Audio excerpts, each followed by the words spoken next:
Greetings, friends, and welcome to episode 261 of the Projekt Gemineye update. Today is November 9th, uh, and it's a very snowy day here in Toronto slash Brampton, Ontario. Uh, yeah, we were warned about this supposed snowfall, and it has arrived. Not as crazy as one would have maybe thought it was going to be, which is good, but we got a good little blast of snow here. Unexpectedly. We don't usually get snow until maybe a little bit later in the month, I think, but whatever, it is what it is. The reason why I'm here today is to talk a little bit about the upcoming record, The Dark Days of Yesterday, the new Projekt Gemini album, the 10th, if you can believe that, uh, coming out on November 12th. On Bandcamp will be the spot to get this. Uh, I'm now pretty much exclusively going through Bandcamp mainly because it's just easier for me to keep track of everything. When I've taken orders separately from people, sometimes they get lost in the shuffle. There's so many things I'm doing here, whether it's Bandcamp stuff or whether it's writing songs or working on other things or mixing songs for people. So sometimes I get a little overwhelmed with stuff. So having it through Bandcamp is a lot better because I have everything logged and kept nicely in order for me there. So please, if you're going to order, please do so through Bandcamp. The link will be provided, of course, once I do the video for the actual release of the album, which will be most likely on Monday or Tuesday. I will put it out, the video. Okay. So let's see. What am I going to talk about today? I have my trusty sheet of notes here.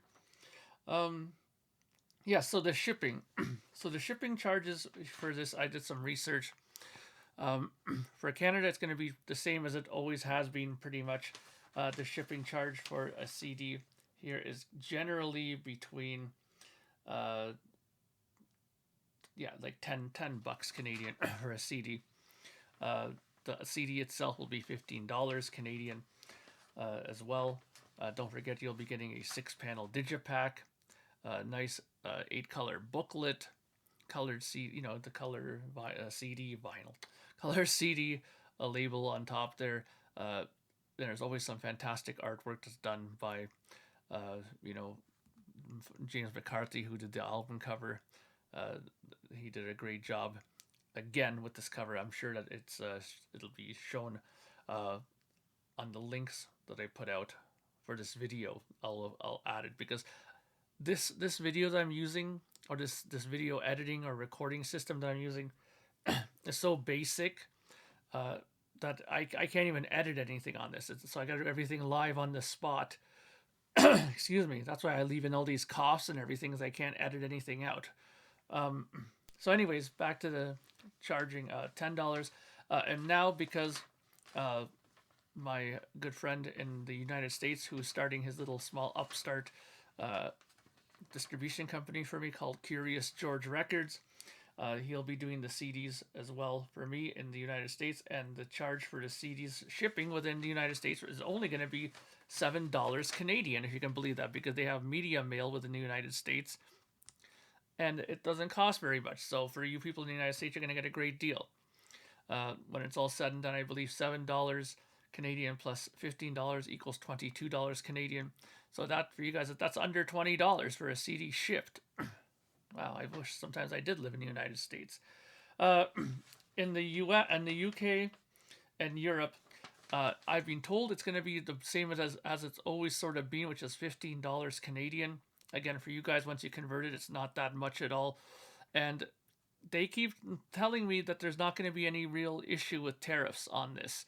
So I'm keeping my fingers crossed with that. It does say that for certain places, for in Europe, there's a VAT or something like that that they give charge to. But that I know Bandcamp takes on the purchase, so that doesn't have to. I don't think that you guys have to pay that after the fact. I think that's included through Bandcamp. That's something that I don't have no control over. But I believe if you're in Europe and you're ordering, they automatically put that in there. Because I remember seeing it on the list there, the breakdown. Whenever I get a CD bought from someone in Europe, it says VAT, and there's some small charge for that.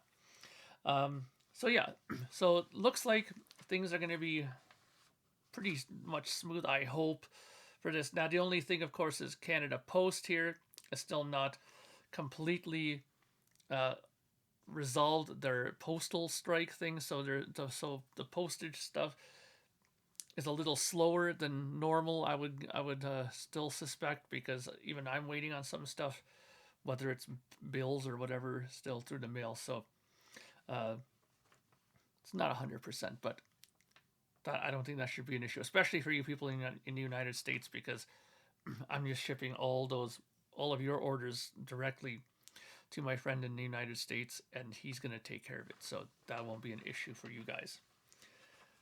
All right, and hopefully there won't be an issue for anybody else, including us Canadians. Now, I did promise to talk about two more of the songs. I talked about the first two songs. You Are the One and Seek the Truth was on the last video. This time I'm going to talk about two more songs. There are 6 on the album. The 6th song is technically a bonus song, and I'll talk about that the next time I make my next video when I talk about that song, which is the last song on the record. But I'll talk about that later. Today I'm going to talk about the song number 3, which is called Hear the Call. Now, this is one of the 2 epics on this album. This one just clocks just under 9 minutes long. I will say that this is probably my favorite song on the record.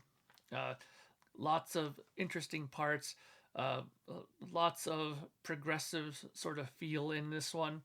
A lot of really nice, clean guitar parts. This is something I really worked on a lot. I bought a few different things as I was doing recordings. I bought a nice MXR Dynacomp compressor, which really made the guitar stand out when I was doing the clean parts, and a really fantastic chorus ensemble from Boss I got as well.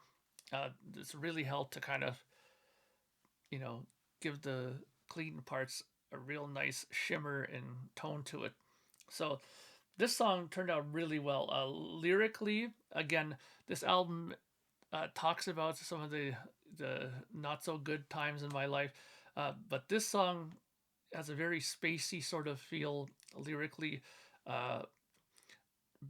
In other words, let me just put it this way: the lyrics are basically about escapism, where you're so upset, or something went terribly wrong, and the want to just get away from everything.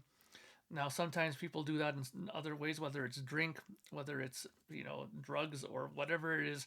But sometimes they escape this world temporarily in their minds and go somewhere off and drift away for a while. And and Hear the Call is kind of not a message, but it's sort of a reflection of that. When you read the lyrics, it'll make sense if you approach it from that point of view. So yeah, so I put on here on my notes here, lyrics are very spacey, generally about escaping life. So let's leave it at that, and I'm sure you can put 2 and 2 together. It's not about suicide, so don't say that. Don't think that that's not about suicide. I've never looked at that approach ever in anything that I've done, and I don't want to promote anything like that either. So, and the second song I'm going to talk about is a song called "I'll Be There." Once again, people might think that this is sort of a ballad, but it's not. It's very symphonic, lots of orchestra parts in this that I created. And when I mean created, I literally mean created with my Roland RD08. It has some wonderful individual string things like violins and cellos and all kinds of things. And I constructed a small ensemble and recorded each thing separately. 1 violin, 2 violins, 3 violins, just individually. Recorded a cello, then another cello, then another cello, and so on, and built up this little ensemble. And it really turned out really great on here. The song is only about, I guess, 5 minutes long or so. Lyrically, this is one of the more, I'm not going to say controversial lyrics, but because again, when you read "I'll Be There," it almost sounds like a love song, like, I'll be there for you. But this is kind of like a love song in a different way.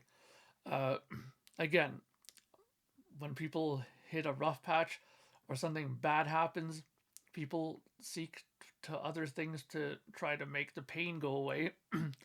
And I've heard it numerous times, and I'll admit it, it's happened once or twice to myself as well, where you're down in the dumps so much that you can almost hear some hear a call for something to get out of it.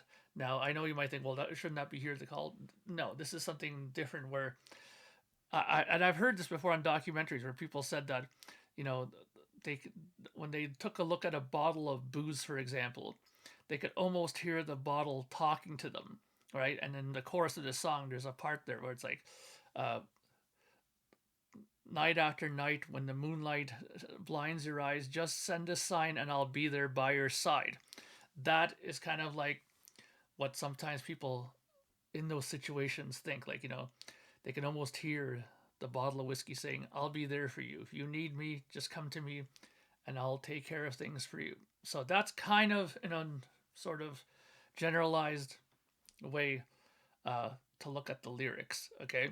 So again, I mean, this I try to keep the lyrics a little bit more general that way because, you know, I don't want to tell everybody all of my, situations, and I'm sure other people wouldn't want that as well, right? To tell everybody their deepest, darkest secrets. Not that I have dark secrets or anything, but you know what I mean. So that's basically the lyrical aspect of that. So, and I know what you're probably thinking. Wow, this guy really does have some, dark lyrical content. But keep this in mind too. A lot of these things I'm talking about are well over experiences 10 years ago or maybe even longer. You know, like I'm talking about even like prior to my breaking my leg, which was like I think already now like 11 years ago or so, maybe even longer. So, uh, yeah. So this is nothing recent, but I thought it made for good content and a good sort of generalized lyrical uh, direction to go on the record, and I think it worked out well in that sense. So, though there's two songs, that leaves me with two songs left to talk about, which is "A Voice in the Dark," which is the other epic on the album, which is about 9.5 minutes long, almost 10 minutes total, and the bonus song, which is what is it called now? See, I don't have it. Oh yeah, All the Things You Fear. That's the bonus track, and I'll talk about those two next episode. And let's leave it at that. So again, don't forget November 12th, the digital version of the album will be out, and the CD pre-order will begin for the album. There will be a vinyl of this album as well. I'll talk about that more after the CD and all that, like the pre-order is started and so on and so forth. Okay, so have a great weekend, the rest of your weekend, and I will talk to you all very soon. Bye for now.